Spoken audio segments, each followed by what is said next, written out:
The other extraordinary, I said in my introduction that your life story is just, I mean, a scriptwriter couldn't invent it, and if they did, they'd think it was greatly exaggerated. Because it wasn't until your mum died that you discovered you've got a brother, another brother. Yes, she had an illegitimate child before she married my father.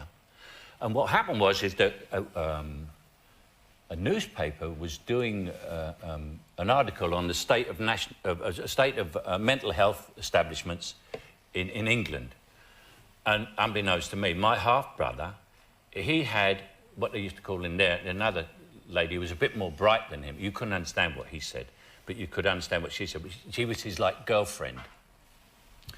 And the man who I think it was from the newspaper, got together a group of them who were a bit more lucid, the more brighter ones, among which was my brother's girlfriend. And he was talking to them. Now, unbeknownst to me, my mother had visited him every Monday, with the exception of the war, for 50 years. Always on a Monday. She'd go shopping Monday afternoon. She always came back with just a couple of things which she grabbed, you know? And she visited him for 50 years. And she always had, this was later told to me, my mother was dead by the time I found out this. She was gone. She had 2 or 3 years. And then the matron at the hospital, I said, well, how did this all keep quiet? I mean, the nurses never said it came out in this newspaper. So she said, well, your mother used to bring a Bible. And every new nurse had to swear on the Bible that she wouldn't tell anyone that this was Michael's brother. Because he had a picture of me, she gave him a picture of me on the wall in Zulu, on that horse. It was on the wall, so he knew who I was when he saw the television. And then what happened is the newspaper reporters talking to all these inmates, you know, the brighter ones who could get some lucid answers from. And his girlfriend said to the reporter, said, you see that man over there? And he said, yes. She said, that's Michael Caine's brother. Of course, his ears went, what? And then it came out in the paper. And I read it in the paper. No, the editor called me. He said, I'm going to print this on Sunday. And they were very good at it. He said, I'm going to print this, Mike. I think you should know. You've got a brother.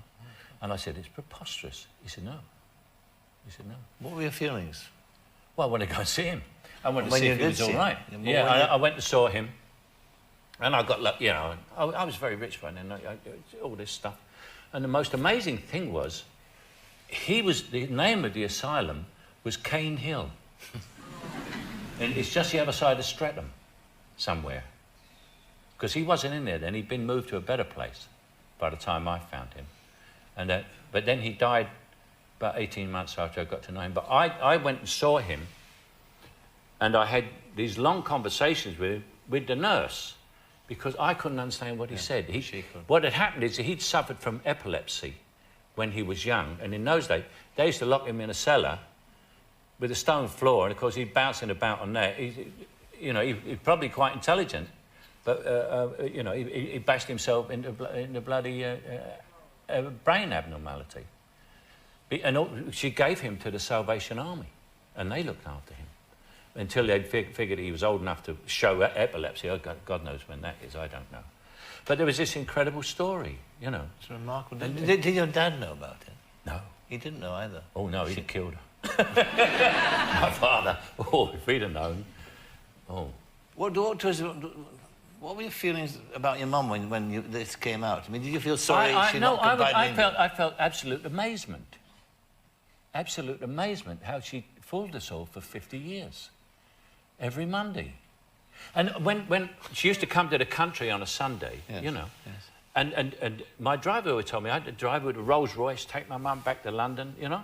And he said to me one day, he said, she always gets out at the bus stop on Streatham High Road. And her house was round the back by the park, the Streatham Common. And the penny never dropped. She was catching the bus to the asylum straight out of the Rolls Royce. And she always used to go round, and you know, there's always plenty of stuff. And she'd go around and pick up all the chocolates, candy, cakes, anything, ice cream and everything. And whenever I went to see her, there was never anything in the fridge. I thought, where's she put all this stuff? She can't be eating it, it's too much. She was giving it to him. It's amazing. And I suppose that at the time she was born in Victorian times, was she, your mother? Oh, yeah, yeah. So that would be... My mother was born in 1900. So it would be beyond the pale to have an illegitimate child. Isn't it awful that certain circumstance of the time dictated that she kept that terrible secret that she thought it? Some of the most successful people I know are bastards.